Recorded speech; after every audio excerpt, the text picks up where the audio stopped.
And early. I'm Carla Samus. I'm the co-pilot Laureate along with Peter Harris. And we are gonna get started in a few minutes. We're actually still a few minutes early, so it's lovely that you all got here. Eager to hear some wonderful poetry.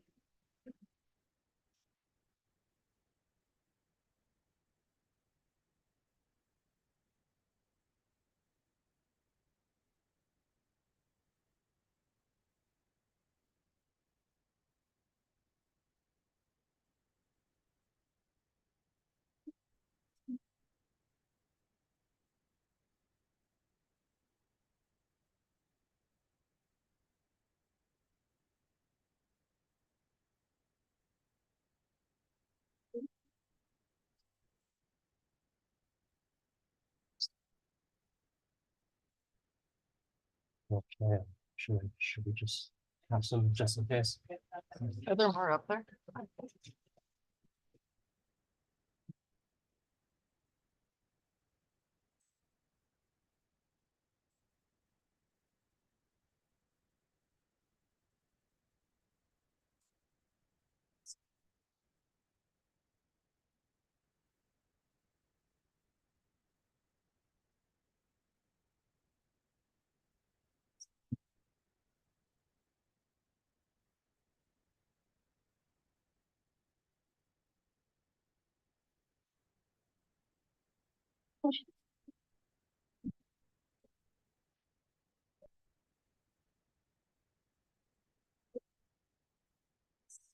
Okay.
Yeah.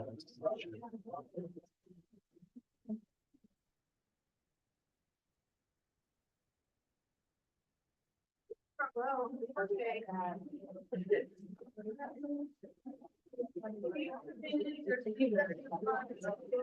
I'm also come back by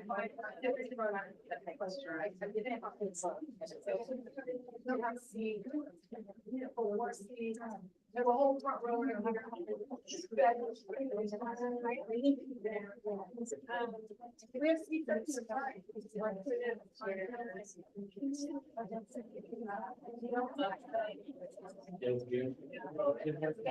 Have their books in here.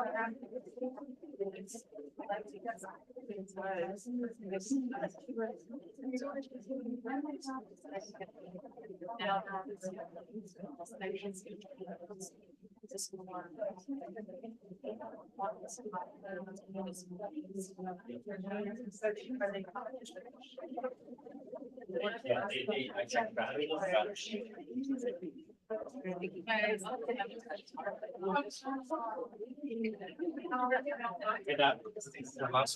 Yeah, I'm not sure, yeah.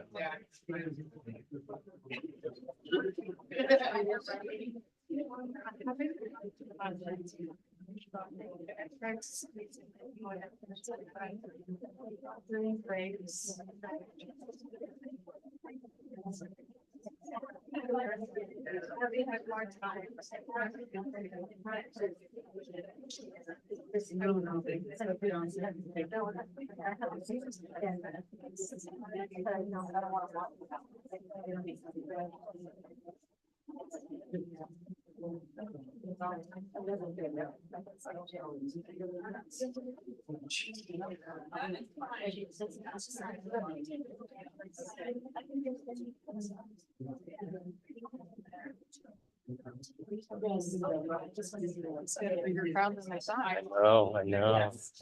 Yes. Yes, absolutely. So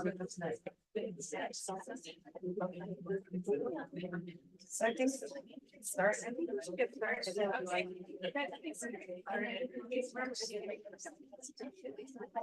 Hello, everybody. Come in and find a seat. And we're gonna get started soon. We're gonna get started now, actually. Because you all are here. We don't want to keep you waiting anymore. We have a great schedule planned today with readings from our 4 former poet laureates. I'm Carla Samet. I'm one of the 2 co-poet laureates, along with my co-laureate, Peter J. Harris. I'm going to read the land acknowledgement first of all. Take a moment. Altadena Library's land acknowledgement. The Altadena Library District acknowledges its presence on the traditional, ancestral, and unceded land of the Gabrielino Tongva peoples. Altadena is located on the stolen homelands of the Hahamanga tribal band. The traditional territory of the Gabrielino Tongva is referred to as Tafangar, which includes the areas currently known as Los Angeles County, Riverside County, West San Bernardino County, parts of Orange County, as well as the 4 Southern Channel Islands. Entities such as the US government and non-native settlers have subjected the Gabrielino Tongva peoples to historic and continuing injustices, including genocide, forced displacement, and cultural and linguistic erasure. Altadena Library commits to learning, educating, and informing its staff and residents of present-day Altadena about the rich histories, vibrant communities, and culture of Gabrielino Tongva people, present and past. Take a moment. Okay, I have the great pleasure of introducing Nikki Winslow, the director of this wonderful library that you all have here. All right. Good evening. Thank you all so much for coming. I love when we don't have enough chairs, so that's such a good problem to have. So thank you all for coming to attend yet another amazing Poets Laureate program. Good to see our poets. It's been a little while. Hi, Hazel, Teresa, Aline, and Thelma. So it's with great pleasure that I welcome all of you to our wonderful main library here with the Altadena Library District. Coincidentally, I don't even know if I told you, Carla, last night I did a presentation to our Board of Trustees about the Poet Laureate program, the history, a list of the 12 different poets that we've had since it started in 2003. And I made a couple copies that I'll put in the room. So if you're curious, it gives a little history and background, as well as highlights really the amazing work that we've seen in the last 2 years to advance the Poets Laureate program, which I think you can see the success that's built over the years by having, I think, 10 really well qualified applicants for the next round of poets that are going to be selected. I do want to thank Carla. This is going to be one of our last programs before her reign ends. And Peter, thank you, Peter. So thank you again for your support of the Altadena Library. I feel very fortunate to get to drive up the hill and come to work here every day and work in this beautiful building. I do want to announce that we finally got our conditional use permit for the Bob Lucas Library project, which we will be groundbreaking on April 18th. Yay. So that project will take about a year. We're going to expand the footprint of the building by 50% and include a beautiful outdoor reading court. It's going to be a stunning library renovation. Once that concludes, we'll be renovating our beautiful, wonderful historic gem of a main library with largely, and of course, to keep the historical integrity, because who doesn't love this library, but to make sure that it's accessible and inclusive to everybody in the community. So I did want to announce that the ball is rolling. It's been a long time coming, but I'm really excited about that. But back to poetry. Thank you again for coming tonight. Good to see all of you and welcome to the program.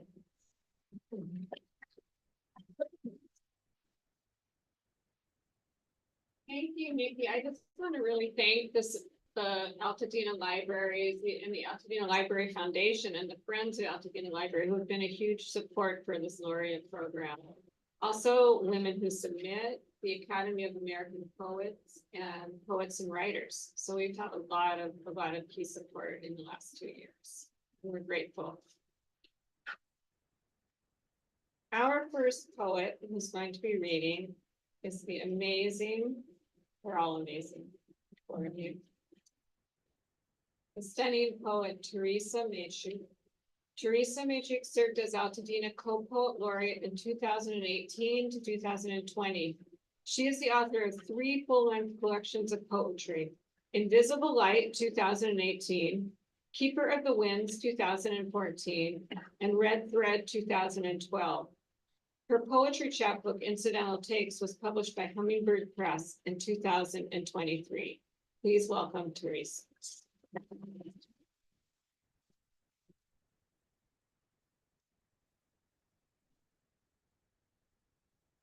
Thank you, Carla. Thank you. Okay, thank you, Altadena Library. Thank you to all the audience here taking your time to be here this evening. So I was born in Saigon, Vietnam, and I immigrated here. I was a boat refugee. I spent 3.5 months in a freight boat in the South China Sea when I was 2.5 years old. And I was thinking of what poems I would read tonight. And I was thinking about my own experiences as a Vietnamese boat refugee, and during the war, how important it was for people to speak out and support ending the war in Vietnam. So I am reading poems from 2 of my full-length collections and 1 chapbook, and I'm dedicating this reading to Gaza. I lived in Palestine for 2 years, from 93 to 94 and from 96 to 97. And the people there and the land and the waters have a very deep place in my heart. And going through my collections, I realized our stories are so intertwined.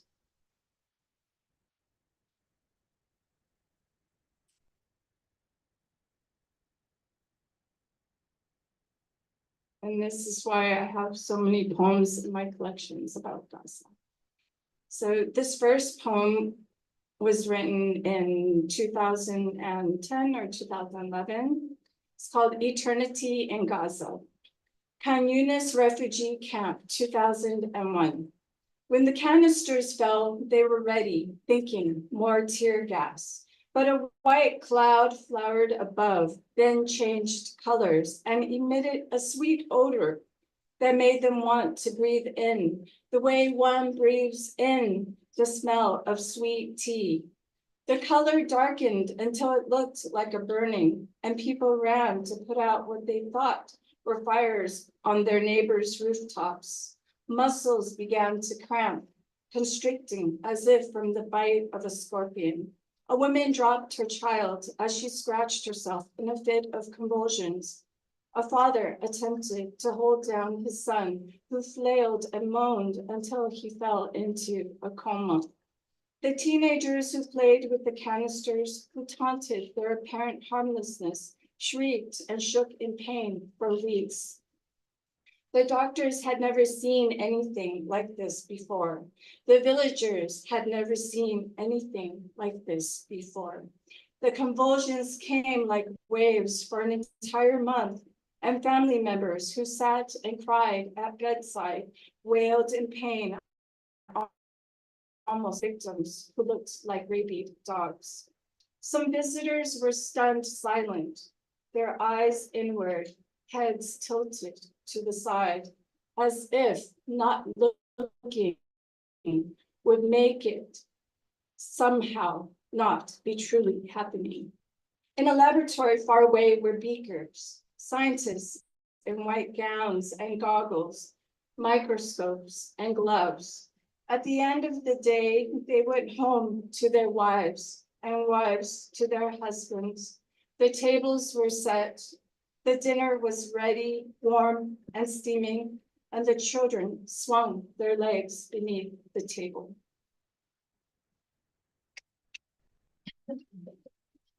And this poem was based on a documentary that I watched called The Gaza Strip in 2002. This poem is also based on the documentary in response to it. Playground. Happiness is a ball after which we run wherever it rolls, and we push it with our feet when it drops. Johann Wolfgang von Goethe. The tank was the color of desert sand. It rode by like a slow-moving beetle and dropped a glove gently to the ground. The glove was a baseball glove. A few boys huddled around, and one of them picked it up. Inside the glove was a metal ball, a glove and a ball. Another boy suggested taking the ball apart and selling the metal pieces. The boys began to hammer it. One of the boys held the ball in his hand and threw it against the wall. The ball bounced back and exploded in his abdomen. The dead boy was brought to the morgue. Women gathered to identify the mutilated body.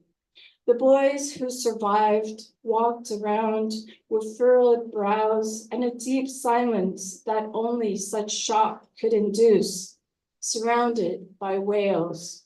A room full of people without furniture, drowning in a sea of sand they had believed held water.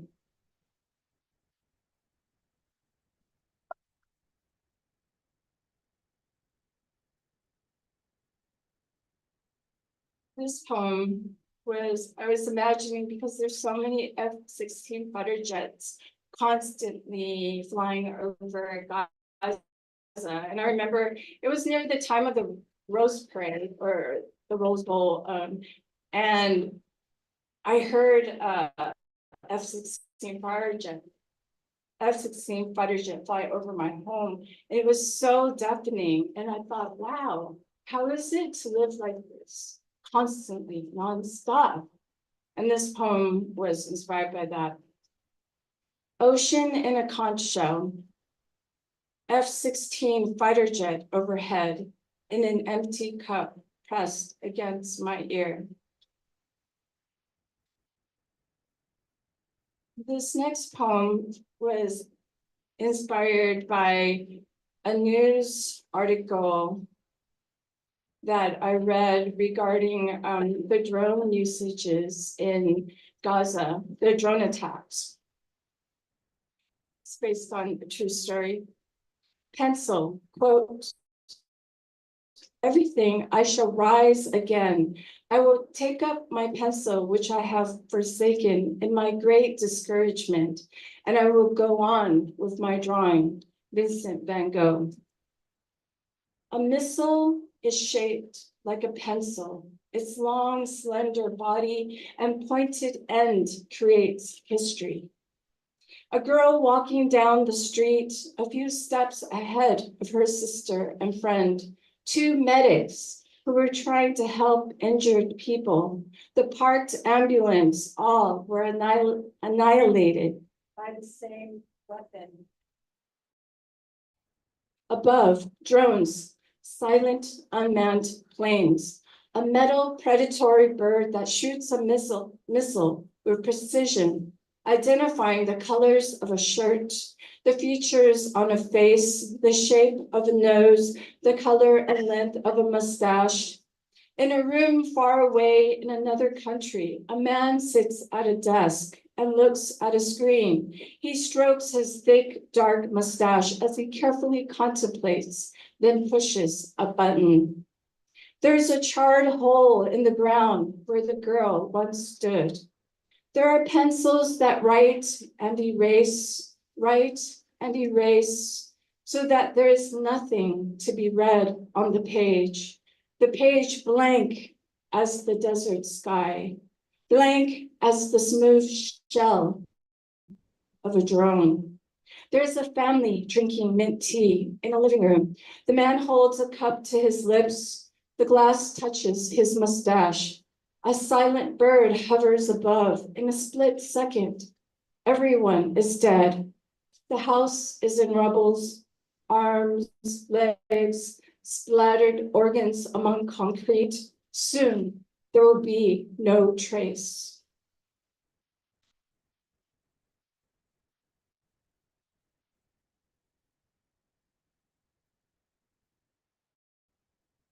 And this poem was inspired by the news that I watched on Gaza years ago. This book was published, this chapbook was published in 2014. The most blood I remember seeing was when I gave birth to my son. The blood covered his small body and dribbled out of mine. And then the doctor pulled the placenta out from within me. It was covered with my blood. I had never seen so much of my blood outside my body, itself creating another human being. And somehow this brought me great joy and also great fear. It must be the first step to losing and parting. This must be the greatest fear in my first experience of separating from something that was such a part of me that my cells themselves created him. I remember seeing so much blood when I watched the news, and the Palestinian child running among rubble after bombings was covered in blood. And I wondered if it was the blood of his mother.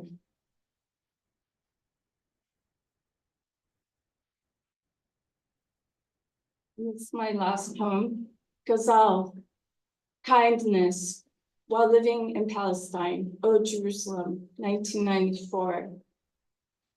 The weapon we have left is our kindness.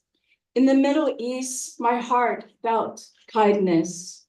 I learned to write the Arabic letters from right to left, my hand curved in kindness. I was a teen and learned to say the words salam, kif halak, shukran in kindness. Arabic tea in Old Jerusalem. I tasted mint in hot liquid kindness. I wandered around the Muslim quarter and saw a camel sitting in kindness. The golden sun rose upon ancient stones in the old city that needed kindness. Thank you.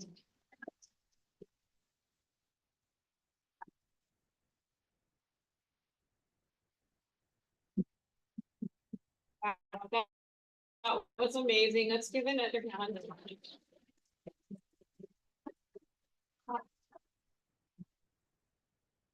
Hazel Clayton Harrison. Hazel Clayton Harrison was the 2018 to 2020 co-poet laureate for the Altadena Library District, along with Teresa. She is a Pushcart Prize nominee and the author of The Story of Christmas Tree Lane, Crossing the River Ohio, and Down Freedom Road. Please welcome Hazel Clayton.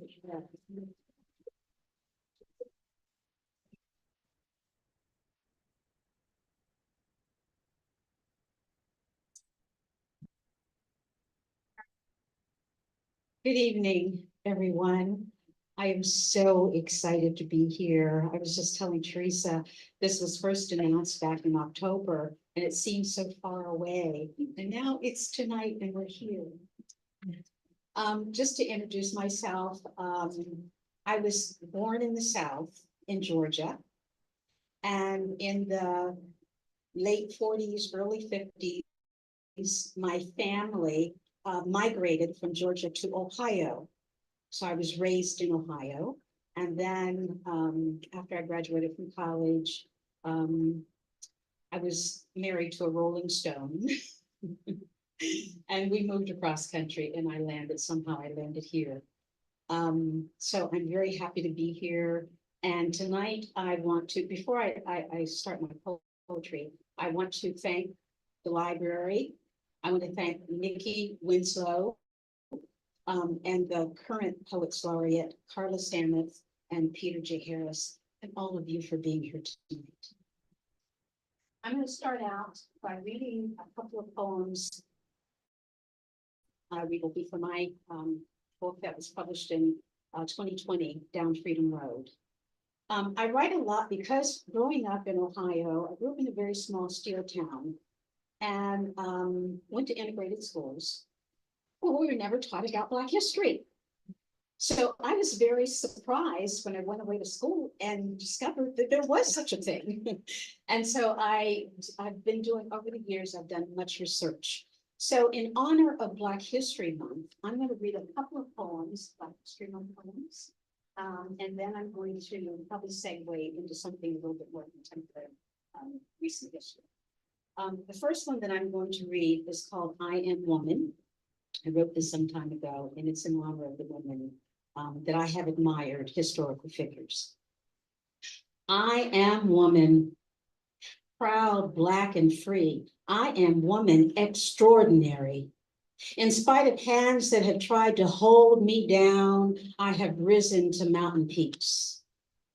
When my children were enslaved, I stole across the Mason-Dixon line and led hundreds of slaves to freedom. When men denied my womanhood, I ripped open my blouse and declared, "Ain't I a woman?" When my children groped in darkness, I founded schools and colleges. When Black bodies hung from poplars in Tennessee, I became a journalist and used my pen as a weapon. When aviation was in its infancy, I became a pilot and flew high in the sky. I sang my spirituals at the Lincoln Memorial and was received by the lords and ladies of London and Liverpool. I am Harriet Ross Tubman, Sojourner Truth, Mary McLeod Bethune, Ida B. Wells, Bessie Coleman, Marian Anderson. I am woman, proud, Black, and free. I am woman extraordinary.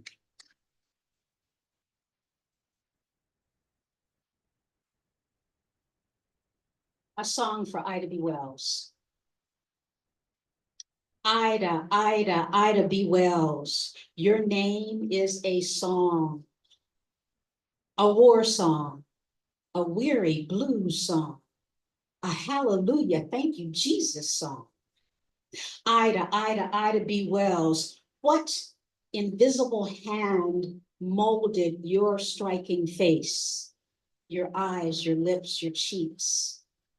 Ida, Ida, Ida B. Wells, long before Rosa Parks refused to give up her seat on a bus, you refused to give up yours on a train. When thousands were lynched from north to south, east to west, you picked up a pen and wrote letters of protest. Ida, Ida, Ida B. Wells. What great gardener planted seeds in your mind, seeds of faith, hope, and love for all of mankind? Ida, Ida, Ida B. Wells, what magical flute gave you a voice so strong it still sings to us a freedom song? Ida, Ida, Ida B. Wells, for you my heart swells. Your voice rings in my ear, the tintinnabulation of bells.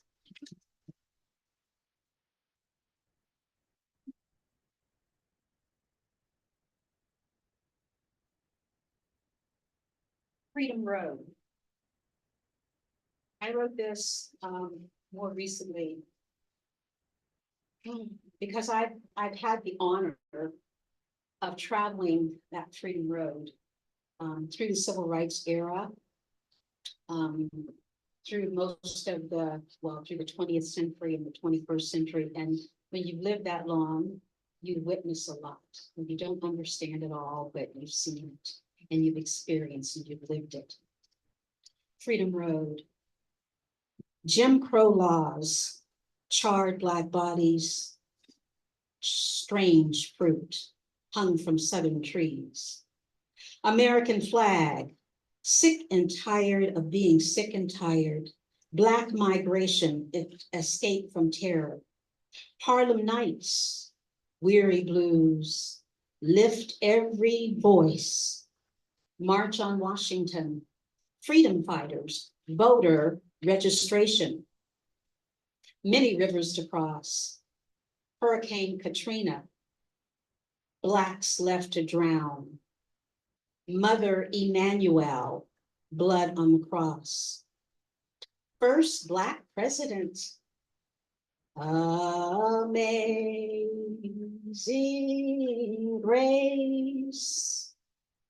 Voices echo down halls.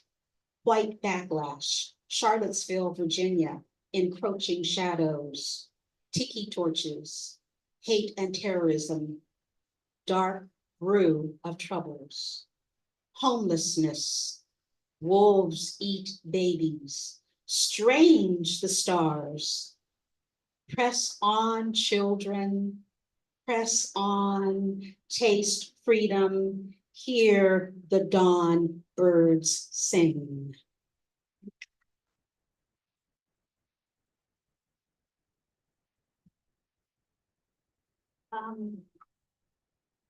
I recently heard that there were over 650 massacres in this country last year.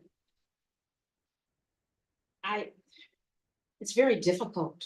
It's very difficult to turn on the news and it seems like it's Groundhog Day every day. So anyway, I was thinking about that and you have to realize that although we send out our thoughts and our prayers and we have compassion for the victims, you never know what it's like until you've been through it and how traumatic and how terrorizing it is. As I said earlier, I grew up in Ohio. I attended Kent State University. I was there on May 4th, 1970, when 4 students were killed. That's never left me. I still have the trauma. But I want to share with you an excerpt from an essay I wrote about that. Before I do that, one of the wonderful things about growing up in the 60s, so it's a baby boomer, is that we had songs. We had liberation songs that kind of helped us get through it. And I'm just going to attempt to sing a little bit of a song that was the theme of that era. And I'm going to ask you for your help. And I'll let you know. All you have to do is sing la, la, la, la, la, la, la. So.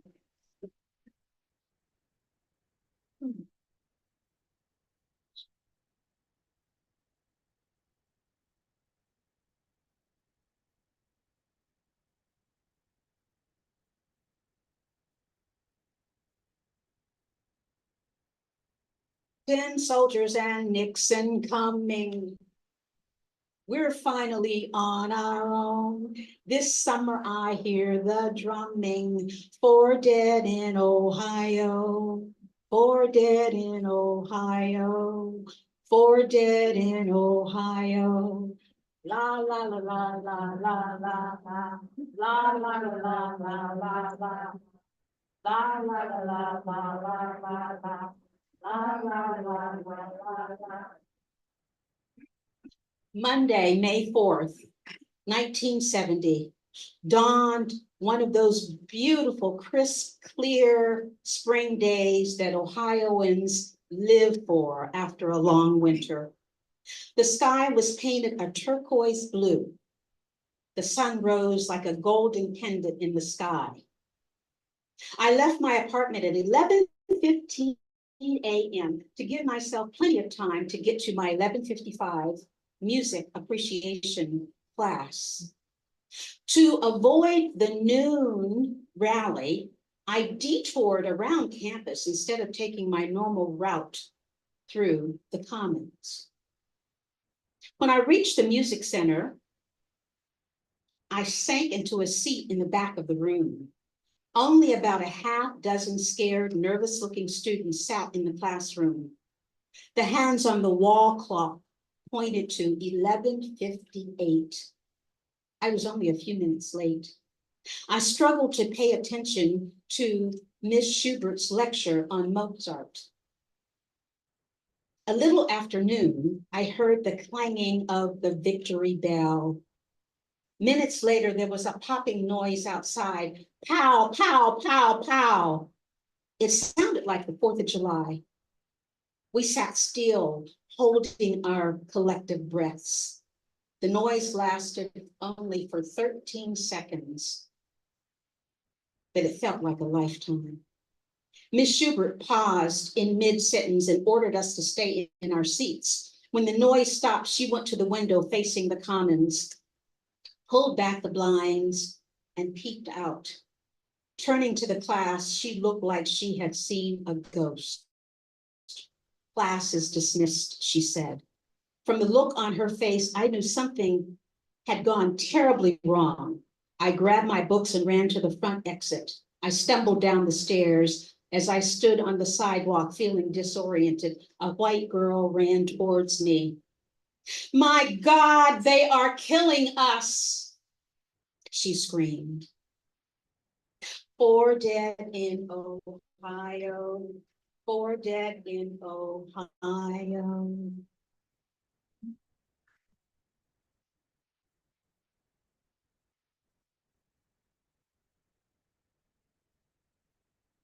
On a lighter note, I'm going to read a poem that I wrote. This is one of my favorite libraries, by the way. And I remember the day that they opened up the conservation garden. And I'm sure many of you, if you've gone to this library, you can't miss it. It's a beautiful garden that's just right as you come in to the door, through the door. So this one's called Altar of Stones.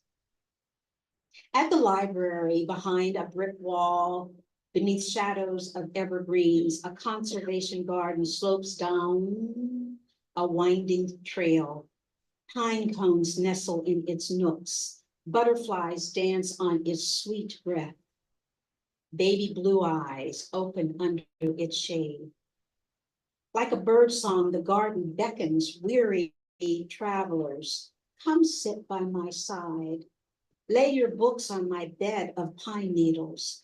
Listen to wind play my chimes. Rest your eyes on clothes of purple and gold. Heal your broken hearts with my fragrance. Leave your worries on my altar of stone.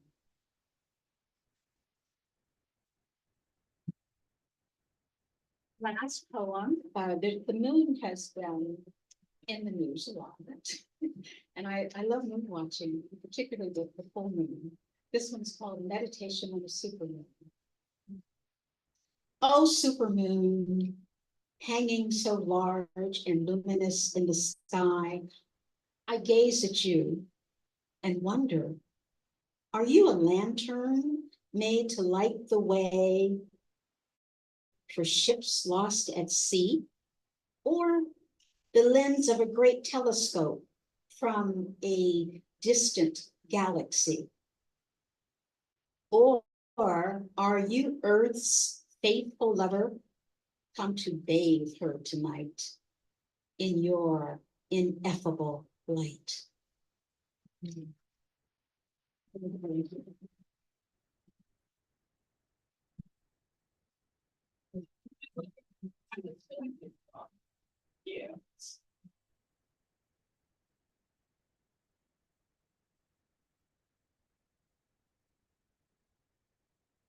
Our next poet is Eileen Lipkin. Eileen Lipkin is a poet and academic. Her first book, The Arid Thread, was chosen by Yvonne Bowen for the Core Press First Book Award. Her second, Girls Studies, was published by Seal Press. She is currently a research scholar with UCLA's Center for the Study of Women. From 2016 to 2018, she served as Poet Laureate of Altadena and co-edited the Altadena Poetry Review. So you'll see we have, I think were you two the first to be co-poet laureates? So, and prior to that, Aline and also Thelma were individual, had to hold down the whole thing themselves. All right, please welcome Aline.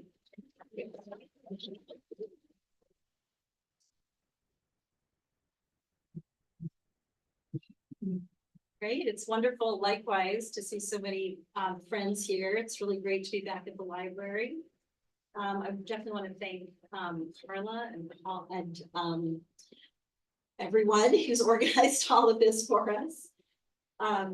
Peter, and I also wanted to give a shout out to our live stream friends because I know I have some family in Florida watching, and I also wanted to thank Ashton Clark, who works with Women Who Submit, who's been so generous in doing social media for us. I never could have done a fraction of what she's done, so I'm really thrilled about that. And I also did want to say, I'm hoping that Polly Dutton is watching, because there are times I've not been able to come in person and been really grateful for the live stream and often interacted with Polly on the live stream. And Polly was the librarian who started this series. And so when Thelma was laureate, when I was laureate, we did it all ourselves, except that Polly was there every step of the way. And I know I never could have done half of what I did if it weren't for Polly. So I hope you're there watching, and we appreciate you for bringing this all together.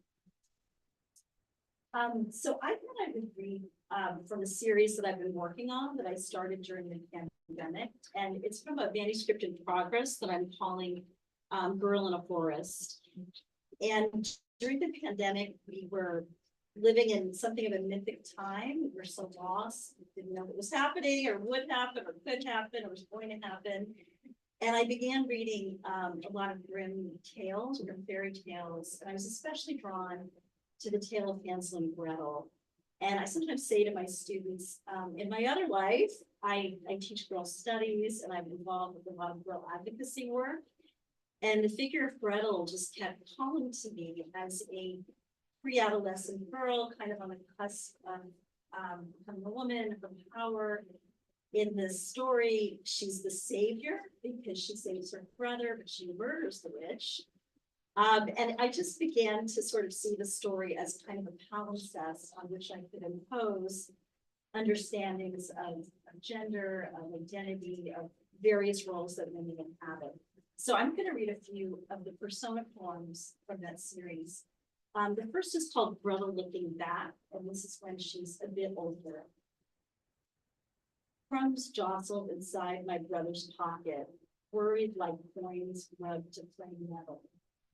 Inside my body, I knew I carried two firstborns, one on each side, the clasp just opening, ripening, ready to let a speck spiral down. I could see the witch's ribs or a bird cage, a flutter beating at the bars like a dying bird, trying to get out. From his cell, my brother held out a chicken bone to fully be shriveled. I felt my blood throbbing, then riveting, then wriggling. So when I pushed her headfirst into the flames, I was the one fattened with power. I had never been so blood-sure, so strong. And this next poem is in the witch's voice. It's called Witch, I Wanted Children. And I wrote it during a period I was teaching a class online called Season of the Witch, and really looking at the witch as a historical figure, a mythic figure, a fairy tale figure, and how enigmatic she is in her position in society. And I did play the song, Season of the Witch, so I didn't class to get the song. So this is called Witch, I Wanted Children. With thighs like suet, I could dimple with a pinch, their dots of fingertips tapping at things. Half moon cheeks smooth as plums, just bloomed on the cool side of the tree. A girl by my side to sweep the hearth, a boy who fit to my arms as we ran through the door. Instead, one crawled inside me, a gargle of blood, then emptied my body like a lost balloon.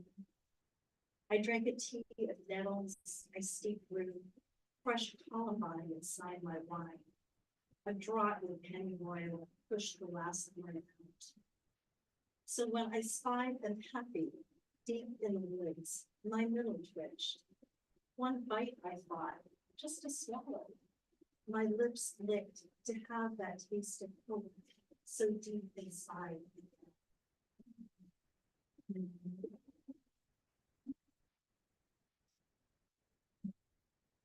And this is Gretel, Mama.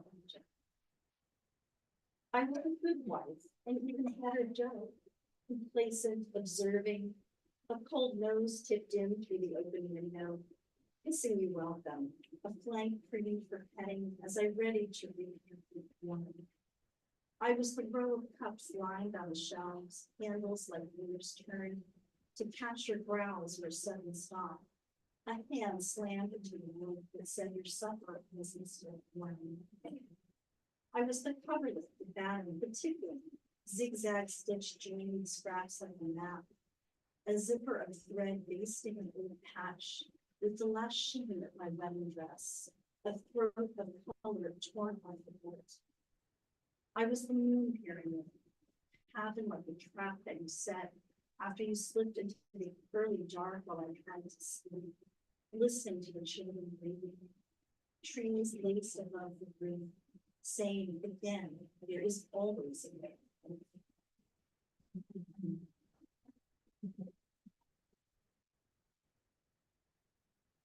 And during the pandemic, as I began to sink even more deeply into this story and look at different versions and even watch some films based on Hansel and Gretel, I began to look at the illustrations. Do people remember how the witch lures the children? Does anyone say? She turns her house into candy. So the children are abandoned in the woods and they're starving, they're hungry, so they've given up their bread for a trail. And the witch in her enigmatic way that transforms the house. So this is called the house, since the house is pointed. Because she wanted it, I sugared and slivered, maple like a tree veined with sticky sap. My walls latticed like a tart, woven and streusel to lure the boy who looked in. Inside, I kept a cot for weeping, a hall for shuffling blood and fingers. A stair wound up to an attic, packed like a headache running to town. The heart beat my furious heart, embered and coat, wrapping of the chimney's nose, while the kettle wept its tears. She kept me, or I kept her. The windows whisper smeared, the floorboards flapped and tapped. Some nights my shoulders fell a little, trying to wrap the heat deeper around the childhood quilt. She talked to me. I shuddered back. So when I saw her go head first into the oven, I breathed deep as the fumes began to waft. There was her skirt, poofed to vapor, her hair crisp until she was bald, born again into air. Her clenched hands prickled as they clawed up my back, and I swallowed her voice, pleading to me as it crumbled.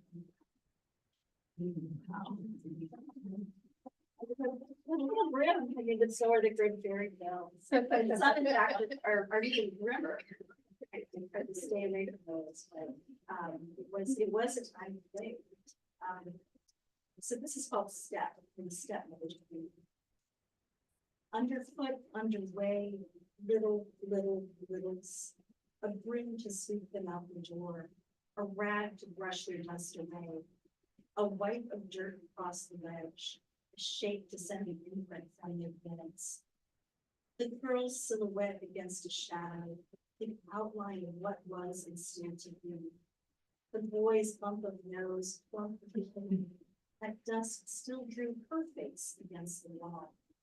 A balloon emptied again inside my body, another month of nothing to root. They had to go. his grief and flowering, nothing could grow inside his house.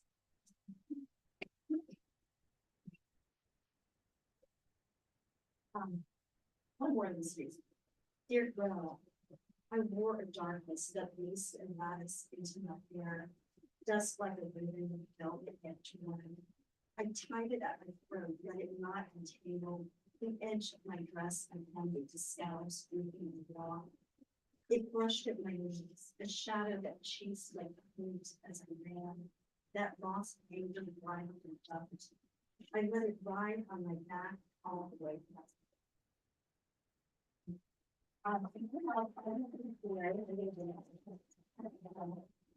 So this is an Altadena poem, and indeed, my child is on live stream. This is a cat, and I have the image. But it is called Boy in the Garden, New Year's photo card. Second, luscious, verdant Altadena. In the center square, a 3-year-old poses, one hand on a plastic balloon arrow, pink blonde garden roots, an arm sent out, petal flower in hand.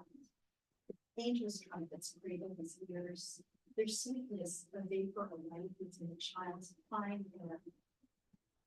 This year's card is a yardstick, a flip book, a next line on a door frame measuring height. The boy, taller in increments, evidence sent to the faraway family. It says, here, once, we had one frame of happiness. See the lush garden, sturdy boy, flowers identity too.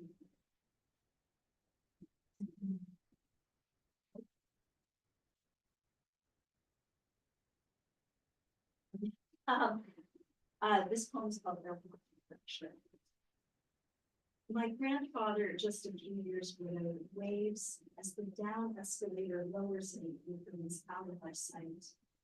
First sinking his feet, then a swallow of leaves. Suddenly he is waist deep, pulled in without wind, as he splashes at the air and can't swim to us. There would be a long border, a gate's pen, a threshold, the thin pile, a long sit, and after 12 hours, an unravel of what's good in the 3 months he was here. My mother won't sleep until his voice rides over static, he is pegged again into his apartment, fitted as a missing piece for school.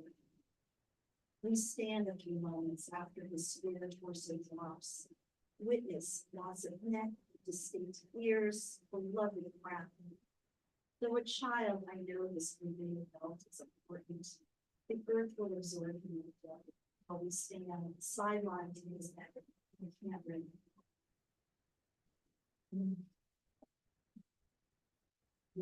I'll just read 2 more. This next one, the title is Zegas and Bundesland. And I thought I'd ask, does anyone know what that means? The Zegas and Bundesland? No. Sorry. It means be well. It be well, exactly. Like come and go and live. So this is something my grandparents used to say, and my dad says as well. It's Yiddish. So come and go in good health, and it's a mirror poem where the lines stack vertically, and then there's a turn, and the same lines come back around again in inverse order. Zegas and Bundesland. Right foot first when you go out. Touch the door frame if before travel. Let the house's frame be a shelter over your head, even when up in the air, adrift in decisions, the fluster of you. The blessing of door open to let go, solace of table waiting for you to come back. Solace of table waiting for you to come back. The blessing of door open to let you. Adrift in decisions, the fluster of you. Over your head or up in the air. Let the house's frame still be a shelter. Touch the door frame if after travel. Right foot first when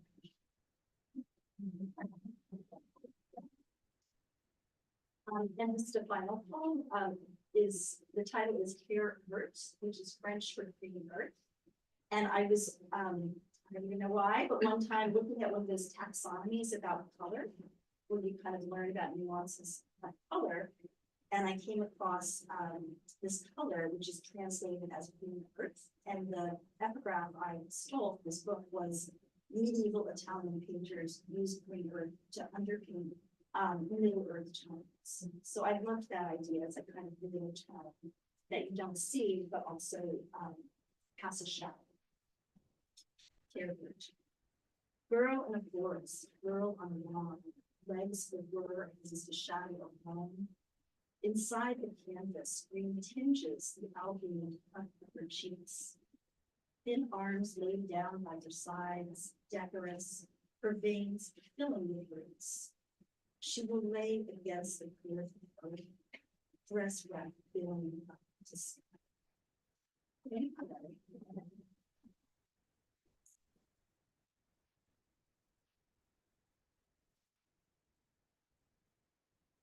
I think you maybe took my bio.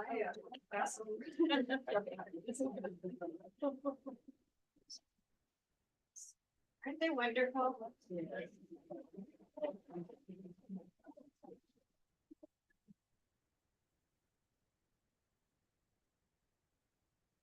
Our last but never least poet laureate to read will be Thelma Reina. Thelma was the 2014 to 2016 Altadena Co-Poet Laureate. Her books have won 21 national awards.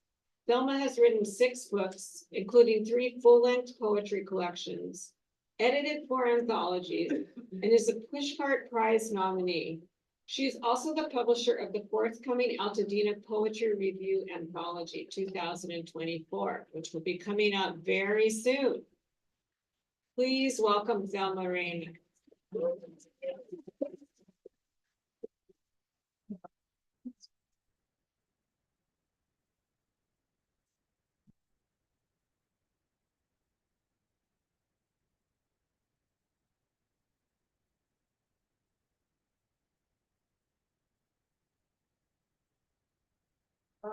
And we walk in today. I think there might have been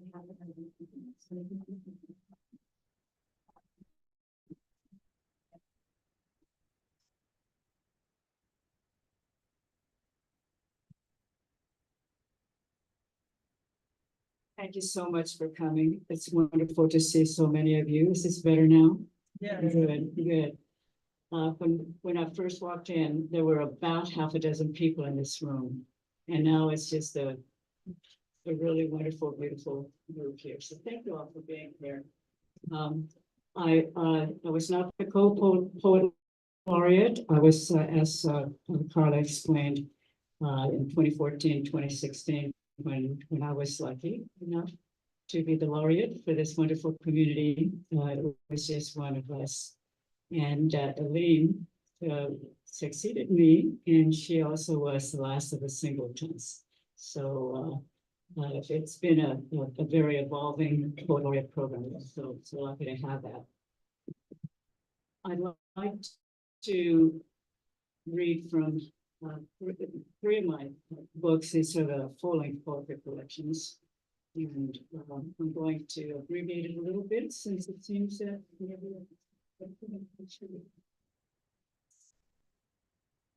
the first one is going to be from a book that I published in 2018, Reading Tea Leaves After Trump.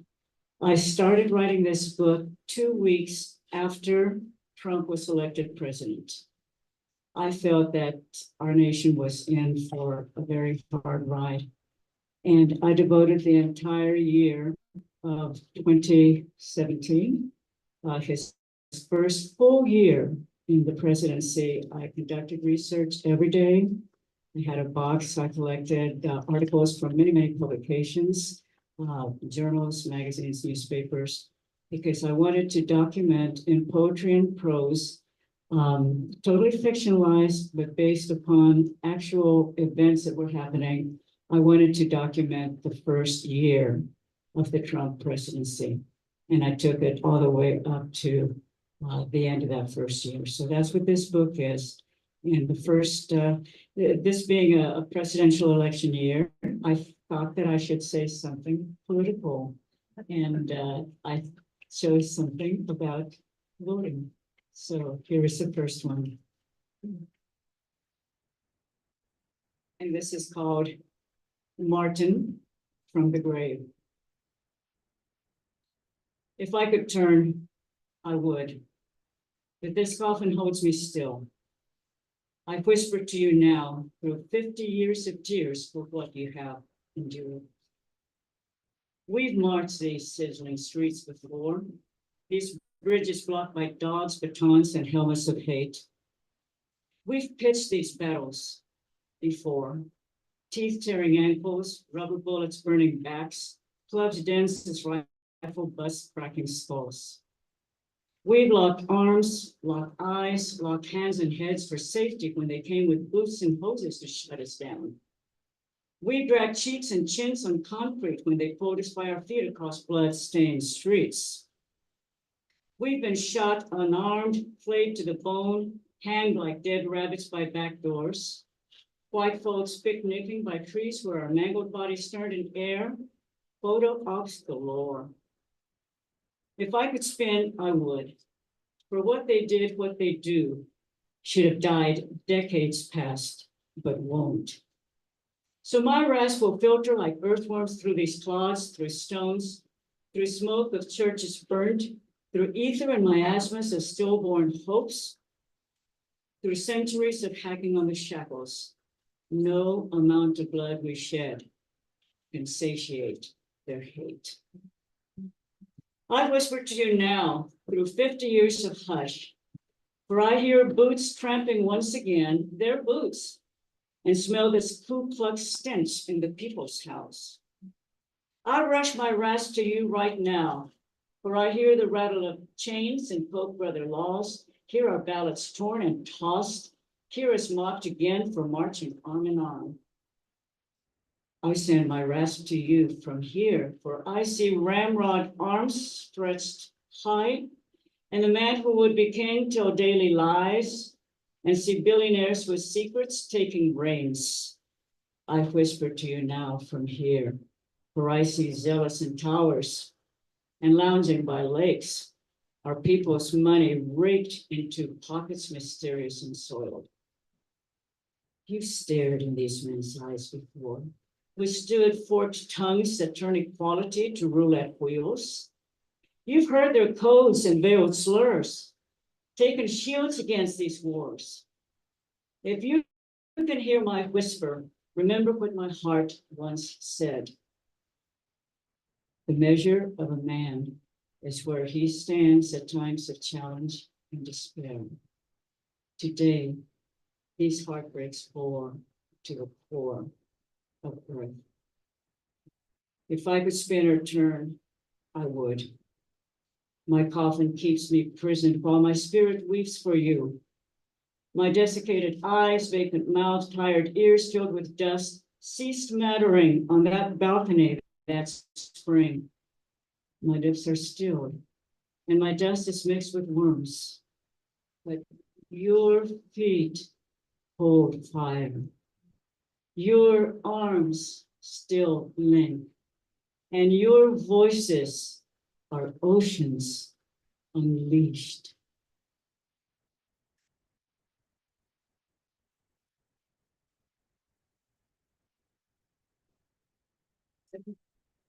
The second poem I'd like to read is from my first full-length poetry collection. It was actually in 2014, so it's a little bit in the past, but every once in a while I still like to take the poem out and look at it again.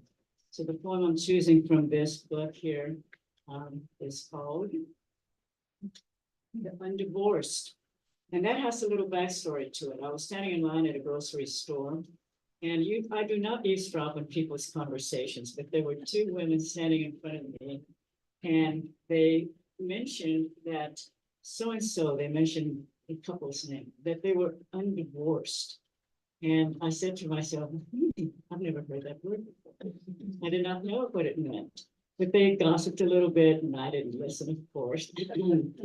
But then when I got home, I went to my computer and I wrote down my version of what undivorced might mean. So I don't know if it's right or not, but this is it. That I'm divorced. Alfred J. Prufrock spoke of measuring life out in coffee spoons. We ration ours in thimbles and don't seem to mind. How can passion flatten into slippers old, worn thin and colorless, shushing along our wooden floors, squashed silent. But we plod on, sitting abreast in church pews, sharing hymnals and prayers and holy charades. You go your way, and I mine. You fade into your office walls and cable shows, blogs, eBay, and coffee shops. I lose myself in backyard hours. Take garden tours with women twice my age, recalling bouquets you used to give. We used to dance on the rooftop of the blues club and sleep on a mattress dragged outdoors in summer months. You used to transport me with touch, with songs crooned into my ears till our eyes closed in place. We used to lie entangled, legs caressing, whispering in darkness about our day.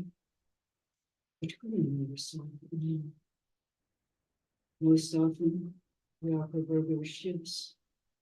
My nights are your days, and for years you slip like stone, alone, into my side of boat.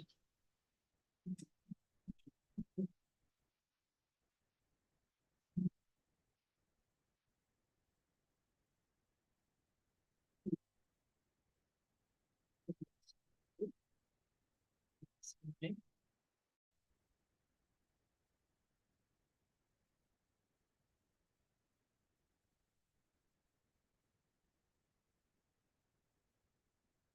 The rest of the poems that I'll read are from this book. Dearest Papa is my third collection, full collection of poetry, and it was published in 2020. And I started writing this book about 2 weeks after my husband passed away, very suddenly. He went in for minor outpatient surgery, and it was only going to be an hour, and we had a dinner date that night. He died as soon as the anesthesia went into his body. So it was unexpected. He was supposed to have come home with me, but he did not. So in honor of him, and because I knew that I was going to face the first year of my widowhood, and I knew it was going to be very, very hard. And so I felt that if I reminisced, if I kept myself busy every day, thinking about things, navigating the grieving process, writing, I could do two things. I could honor him, honor his memory, and I could help to keep myself standing and sane, and that it would help me navigate my journey of grief. So these particular poems aren't necessarily happy, as you can imagine. My children call me doom and gloom mom, but they did that before I wrote this book. So I'm just going to, and I did really, really try hard today to find some happy poems, or at least some poems that weren't so gloomy and depressing, but it was so hard. So let's see if this one is happy. It's close to the beginning of the book. So this one is called Stargazers. And it, of course, a lot of the things in the book are while my husband was still alive. This one is about him and our two children. We have a son and a daughter who are now adults. Stargazers. In the evening, after dinner, you take a blanket and our two kids to the hood of our car in the driveway, help them clamber to the warmth and lean against the windshield. You bookended between both, all with legs extended, faces pasted to celestial darkness, and tiny shards of stars that you identified to them, your arm extended like a pointer.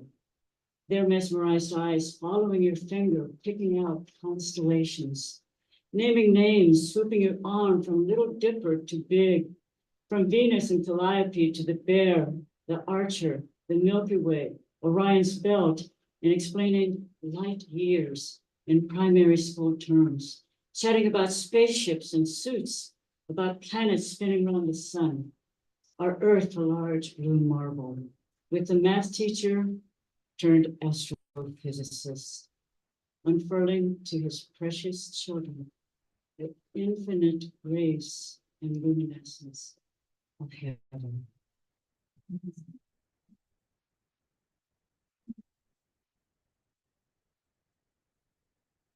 Somebody please, before I hit 15 minutes, please give me a 1-minute warning. If anyone will do that, if anyone would be our Carla, could you let me know if I cannot pass? I know I'm not supposed to pass 15. Have I hit 15 already? No, yeah.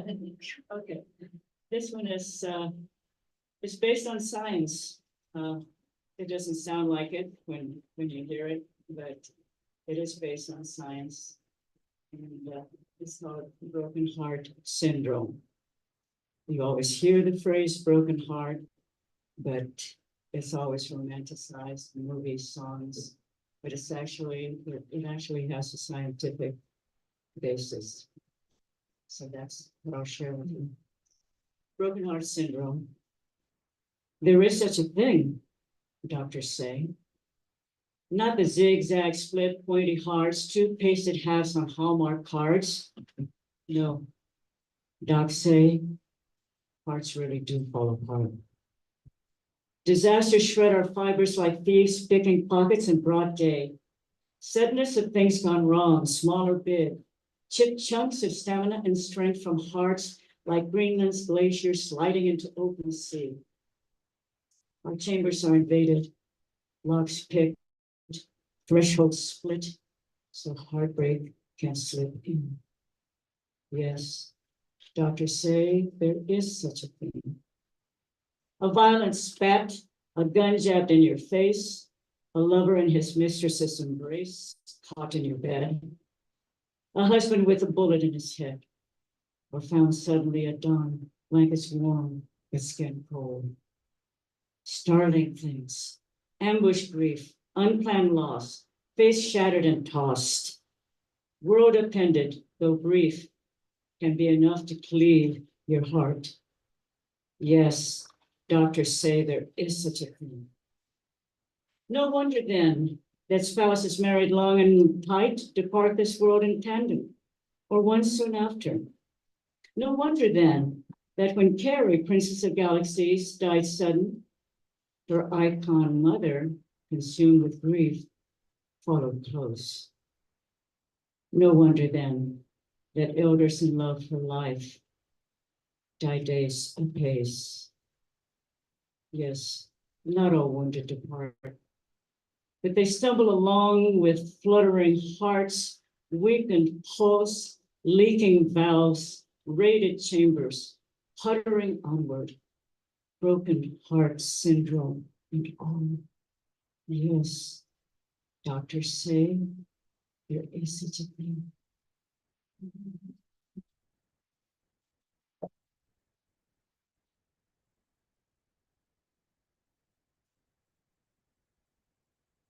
This one is called Old Habits.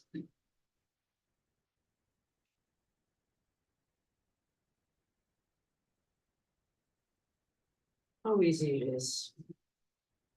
How easy for the brain to trick us into wiping pain away, into thinking you're here at my door or in the kitchen by my side, sipping at the mug, sighing at the early hour, calling my name, your mouth at my ear.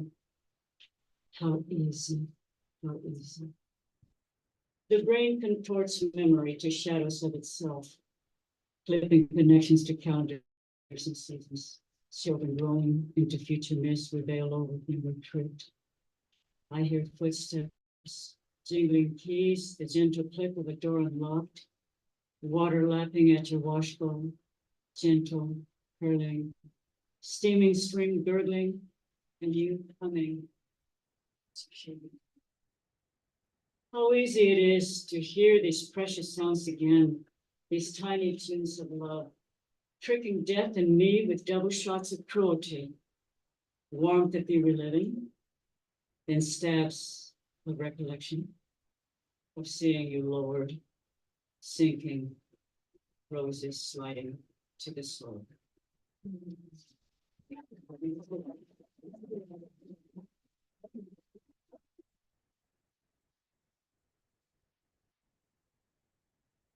Thank you so much, Selma. That was really lovely. So we are going to do a brief Q&A, but before we do that, I want to just bring on Peter J. Harris, because it's late this time. Oh, there he is, and he's going to say a few words. Oh, wow. Thank you, guys. I think the most important message I'd like to share is when we started our term and agreed to launch our 2 years with an actual formal ceremony. It was super critical that we included all the living former laureates. And throughout our 2-year term, we have worked very hard to reach out to continue to, pardon me, create synergies with our predecessors, up to and including tonight. And the artists tonight will also join us on the advisory panel as we review the men and women who have applied to become our successors. So what we hope is that we contribute to the ecosystem in Altadena and beyond by making sure that we link up with legacies. As you can tell, each poet brings her, subtle and or radical differences in style and theme. Carl and I both embody that sense of diversity and that vitality. So, as many of you may know, I got ill in the summer, which compelled me to move here to Florida. But Carl and I have worked so hard, and I applaud her in public here, to make sure that even though I was physically 3,000 miles away, that I would use technology, and thanks to Alex and what we call him affectionately our tech laureate, I'm able to do to attend our readings. And we are moving very, very steadily to finish the anthology in time for our poetry and cookies in April. So I just wanted to say thank you. I'm just happy I had the energy to stay from beginning, middle, and end. Thanks to the library staff. I miss you guys terribly. And I'm grateful for your support of our programming. I won't be able to stick around for the Q&A, but I'm sure the conversation will be robust and exploratory. Thanks again, and I'll see you at the next reading at the Zorthian Ranch. Have a good rest of your day. Bye-bye. Thank you so much, Peter. And yes, just to recap, the Zorthian Ranch reading is going to be on Sunday, April 7th from 4 to 6 p.m. Please be there. We'll feature Shonda Buchanan and Xochitl Sibermejo, as well as some of our youth and other participants in the Ode to the Land workshops. Okay. I'm just wondering, I had a few questions for our poet laureates, but I actually am wondering if any of you have questions. Is there anything that you want to ask these for about their experience, about maybe what drew them to the poet laureate position? Anything you're curious about these poet laureates, now that you've had a chance to hear their work as well?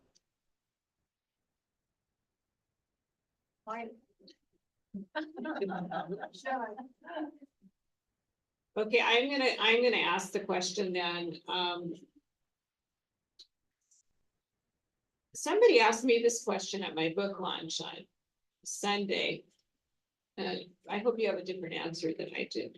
How did the laureateship impact your life or your poetry?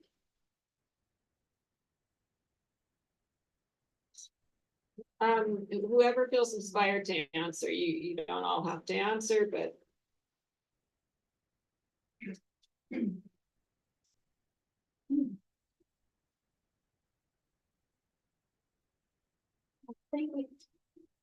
Thank you for that question.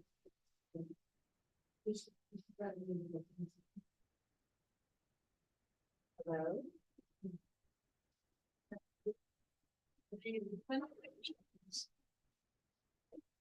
Okay, so the question is, how did the poet laureateship affect myself? Affect me? Affects your writing or your life, your world view.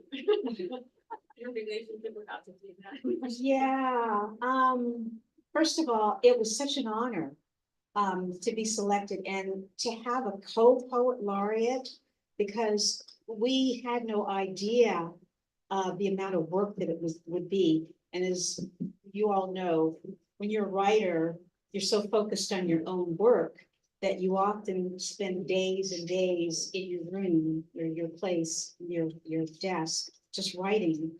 But it opened me up to a much wider community and gave me access. And I worked with, again, with Teresa and then the previous Poets Laureate. I was able to share not only my work, but we worked with the anthology. It helped sharpen my editing skills, because we did 2 anthologies. So it was just wonderful just to read the works of other writers that novice, newer writers and writers who have been writing for a long time. So it was a wonderful experience, and it just made me a better writer. Does anyone else want to respond to that? Okay. Do you want? Oh, I was just going to. Yeah, kind of respond, yeah. So, yes, it was an honor to work with Hazel as poet laureate, editor. I was editor-in-chief, and Hazel worked on community events, but we worked on everything together. And the second year, we got into the COVID years. So we had the Poets and Cookies launch on Zoom, and that was the first time it was ever on Zoom. So yeah, the poet laureateship in Altadena was really important to me. I grew up in Pasadena since I was 2 years old, went to Hamilton Elementary, then went to Marshall Fundamental from 6th to 12th grade. I knew Thelma when I was in high school. So it's been a long journey with Thelma. And I know for any other city, I was said no, but since it was my city and I had such a deep connection to Pasadena and Altadena, the mountains and hiking, it was part of me, the land and the people here. So I felt a great responsibility to make sure I had as many diverse voices heard as possible. Both Hazel and I, we did a lot of outreach to make sure we represented the diversity in the city, in Altadena and Pasadena, and neighboring San Gabriel Valley. So it was a wonderful experience and very grateful for it.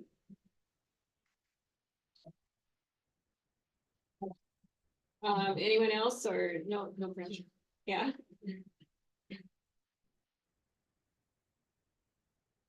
Make it brief, you all probably have a lot of other good questions to ask.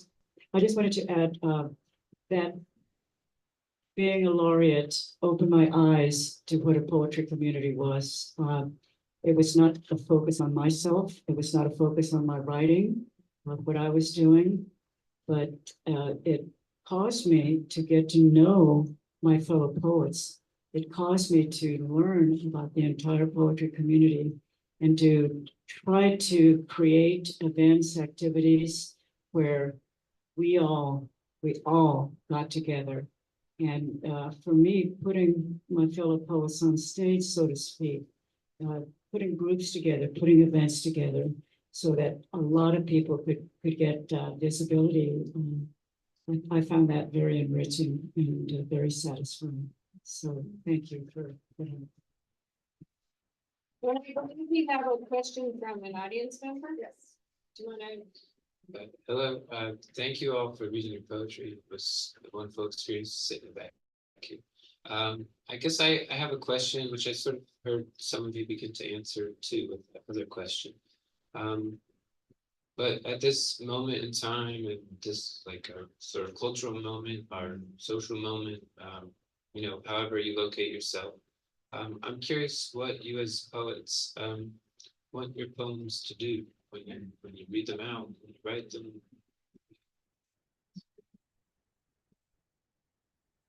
A great question. Anyone want to jump up on that one?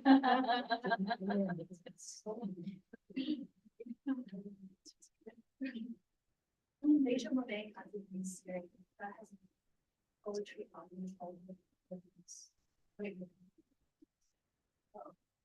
Oh, I was just saying that Asia Monet has this new poetry album, and I think it's called What the Poems Do, and she was nominated for a Grammy for it, so poetry is not dead. Yeah, let me look it up. I wanna spread misinformation. Anyone want to answer that question though? Because I think that's a really great question. Yeah, it's called When the Poems Do What They Do. And it's really social justice focused. Oh, that's great. Thank you. That's an excellent question. I was gonna say, also a little bit in response to the last question. I was so happy. I was new-ish to Altadena when I took on the laureateship, and I was so happy to see what a rich tradition there was here. And, you know, we did Poetry and Cookies, the big April event. We had over 100 people read. We did a potluck. There was food. And it was really thrilling to me to see, again, how many people in Altadena love poetry, want to be part of poetry, and to connect it a little bit. I mean, I think of the poem serving the moment and serving the moment as a way to connect. When it's read aloud, it's of course originally an oral art poetry. It wasn't written down till later. It started as an oral art. So in the moment, I feel like I hope the poem is delivering something to whoever is listening, and it may not be what I intend, but that's okay. I trust that the poem is delivering what that person needs or wants or will take from it. And then I also think, you know, when I'm opening a book of poetry and I don't have the poet's voice, I feel like there's still connection. The poet is delivering from the page to me. So I think in the simplest, but in a way most profound terms, it is just about connection.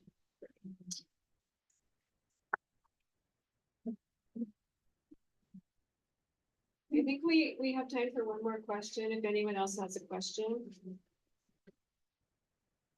If not, I want to give you the opportunity to check out some of the books from our poet laureates over there. They are available for purchase. And I want to encourage you again to come to our last two events on Sunday, April 7th from 4 to 6 at the Zorthian Ranch, and then Poetry and Cookies April 27th from 11 to 1, and at that time, you'll hear from people who are featured in the anthology. So thank you all, thank you again to these wonderful. I just want to give a shout out also to Sakaya Manning, who is our project manager over there and has made this program happen over the last year. Behind the scenes, always working really hard, so smart, keeping us on task, keeping things going, bringing poetry to you. Thank you so much. Please come talk to our former laureate and buy their books.